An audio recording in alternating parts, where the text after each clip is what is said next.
जो एक लड़की आरोपित थी जिसने आरोप लगाया या आप पे ये हुआ था कि नहीं आपने उसको बचाया है, तो आप चूँकि बलिया लोकसभा चुनाव में लड़ेंगे तो जनता भी ये सवाल पूछेगी आपसे, तो सर उस मामले में आप जनता के सामने किस तरीके से पेश आएंगे? देखिए, इसका बहुत सरल उत्तर है।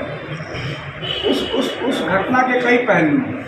एक पहलू वह जो कथित बलात्कार की घटना है, जो कुछ दिनों पहले जो निर्णय आया, तो उसके हिसाब से माननीय कोर्ट का यह मानना है कि वह बलात्कार की घटना नहीं थी। संभवतः यह तो ये कहा माननीय कोर्ट ने कम उस मुलजिम को बरी किया। एक तो यह पहलू है। दूसरा पहलू वो जो बच्ची थी और जो दूसरे जो सज्जन थे उनकी मृत्यु है। इसमें कोई शंका नहीं कि वह अत्यंत हृदय विदारक घटना है।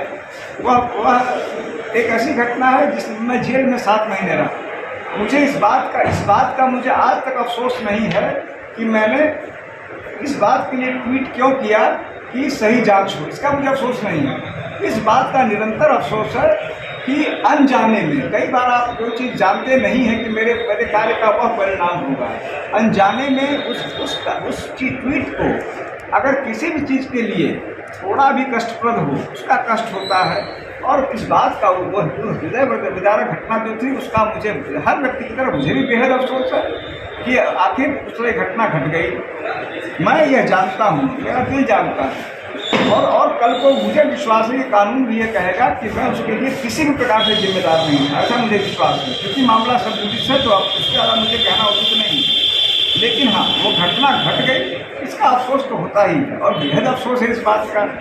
मैं उस घटना में संलिप्त नहीं था, यह मैं खूब जानता हूँ। क्यों? क्योंकि मैंने मात्र यह मांग की थी कि जो सीओ की जांच पे जो बात कही जा रही है, आप उसकी जांच क्यों नहीं करते हैं? आखिर जब भाई मान लें कोई, यह तो चूँकि मैं खुद फर्जी रेप केस का ये शिकार रहा हूँ, तो यह असंभव। और उस समय आईजी था, आज तो मैं माने क्या बोलते हैं, बर्खास्तशुदा कहिए या जबरिया कहिए, उसमें आईजी था। एक आईजी के रूप में अगर मुझ पर रेप का मुकदमा फर्जी है, मुझ पर ही नहीं, मेरी पत्नी पर, और यह आरोप लगा था कि मेरी पत्नी ने मुझे सहयोग दिया कि मैं रेप करूँगा, अगर इस तरह घटना का मैं शिकार हो सकता हूँ, तो यह असंभव नहीं है कि फर्जी रेप केसेज हों। असंभव नहीं है। मेरे पास शिकायतें आई और मैंने उस संबंध में कहा था इसकी जांच हो। मैं नहीं समझता कि मैं उसके लिए कहीं से जिम्मेदार माना जाऊंगा। एक सवाल और है, चूँकि आप जब गिरफ्तार हुए थे तो मीडिया में खबरें आई थी कि आपको, और आपने भी अपने बयान, मैडम का भी बयान आया था उसमें कि जो गिरफ्तारी हुई थी वो आप योगी आदित्यनाथ के खिलाफ चुनाव लड़ रहे थे, इस वजह से आपको गिरफ्तार किया गया था। तो सर क्या आप अभी भी मानते हैं कि उसी वजह से, चूँकि आप बार बार कह रहे हैं कि हमारे पास जनाधार नहीं है, हम किसी तरीके से अभी इस्टेब्लिश कर रहे हैं अपनी पार्टी को, तो क्या अभी भी मानते हैं कि आपको योगी आदित्यनाथ के खिलाफ चुनाव लड़ने की घोषणा करने की वजह से गिरफ्तार किया गया था? देखिए, मैं गिरफ्तार हुआ जब मैंने चुनाव लड़ने की घोषणा की, और मैं जो रिहा हुआ जब चुनाव खत्म हो गए। एक जो यहाँ पे कानून के जानकार हैं, एक बोलते हैं सर्कमस्टांशियल एविडेंस बोलते हैं, यानी कि परिस्थिति जन्य साक्ष्य। तो मेरी गिरफ्तारी और मेरा रिहा होना, मुझे लगता है कि वो दोनों इस बात के परिस्थिति जन्य साक्ष्य हैं कि मेरी गिरफ्तारी राजनीतिक। लोगों का कहना है कि पति और पत्नी अमिताभ ठाकुर, उनकी पत्नी, दोनों पे मुकदमे हैं। उस मुकदमे से बचने के लिए अधिकार पार्टी बना के और जनता के बीच में सांत्वना बना जाती है। लोगों को अपनी बात कहने का हक है। अगर मैं उस योग्य होऊंगा, ये बातें गलत साबित हुई, तब मैं विजयी माना जाऊंगा। अभी एक सज्जन ने बहुत अच्छी बात कही कि हर क्रांतिकारी वो तब सम्मानित होता है जब वो सफल हो जाता है। नहीं सफल हुआ तो उसके बारे में तमाम बातें कही जाती हैं। लोगों को अपनी बात कहने का हक है। मेरा दायित्व है कि मैं ऐसा काम करूं कि यदि कोई भी ऐसा सोच रहा है तो मैं उसको उस हद तक गलत ठहरा सकूं और यह साबित कर सकूं कि मैं दिल से अधिकार की बात, लोगों के अन्याय और भ्रष्टाचार की बात, दिल से उस संबंध में मैं जुड़ा हूं, जैसा आपने कहा, किसी हथकंडे के रूप में। सर, अगर हम बात करें इस समय, मौजूदा समय में, तो इस समय तिरंगा अभियान बहुत तेजी से चल रहा है। भाजपा सत्ताधारी दल जो है लगातार हर घर तिरंगा अभियान की बात कर रही है। उसी के परिप्रेक्ष्य में समाजवादी पार्टी भी आ गई। इसको किस नज़रिए से देखता है, क्या लगता है सर, इसको क्या माना जाए?